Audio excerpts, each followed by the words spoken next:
কৈলাসহরে রামকৃষ্ণ মহাবিদ্যালয় ৭৫তম বর্ষপূর্তি উপলক্ষে গত ১ তারিখ থেকে বিভিন্ন অনুষ্ঠানের মাধ্যমে বর্ষপূর্তি উদযাপন চলছে। এরই অঙ্গ হিসেবে বিভিন্ন অনুষ্ঠানের আয়োজন করা হয়। আজ এই উপলক্ষে রাজ্যের মুখ্যমন্ত্রী এই অনুষ্ঠানে উপস্থিত ছিলেন। মুখ্যমন্ত্রী কৈলাসহরে এসে প্রথমে রামকৃষ্ণ আশ্রমে যান, এরপর কলেজের মূল অনুষ্ঠানে আসেন।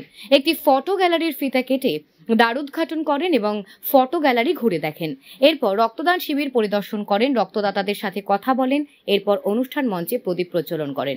মঞ্চে উপস্থিত ছিলেন মুখ্যমন্ত্রী মানিক সাহা, মন্ত্রী টিঙ্কু রায়, বিধায়ক বীরজিৎ সিনহা, ওয়াকফ বোর্ডের চেয়ারম্যান মোহাম্মদ মবস্বর আলী, রাজ্যের উচ্চশিক্ষা অধিকর্তা, কলেজের প্রিন্সিপাল, জেলাশাসক, এসপি আরও অনেকেই। এই অনুষ্ঠানে কলেজের প্রাক্তন প্রিন্সিপাল ও অধ্যক্ষদের সম্মাননা ও মরণোত্তর সম্মান দেওয়া হয়। থেকে শুরু করে আমাদের বিভিন্ন যে গভর্নমেন্ট স্টল হয় 50% মহিলাদের জন্য করা হয়েছে, পিঙ্ক টয়লেট করা হয়েছে। তো মানে যদি আমি বলি শেষ করা যাবে না, মহিলাদেরকে সামনের দিকে যাতে তারা এগিয়ে যেতে পারে সেই কাজটা আমরা করেছি।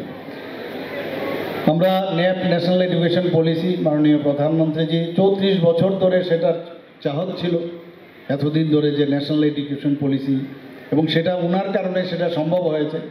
এবং সেটা আমরা এই ত্রিপুরায় কলেজ এবং বিশ্ববিদ্যালয়গুলিতে আমরা সেগুলো চালুও করেছি, এবং সেগুলো আস্তে আস্তে করে ইমপ্লিমেন্টেশন হচ্ছে এবং তার নিয়মাবলী আছে অনেকগুলো। এবং একটা সময় আসবে যখন এটারা এখন বুঝতে পারবেন না বা আমরা বুঝতে পারবো না, এর এফেক্ট কিন্তু এই যে ন্যাশনাল এডুকেশন পলিসির মানে এত একটা সুন্দর পলিসি করেছে যে generation to generation, next generation, সেগুলো তার সুফল ওনারা পাবেন।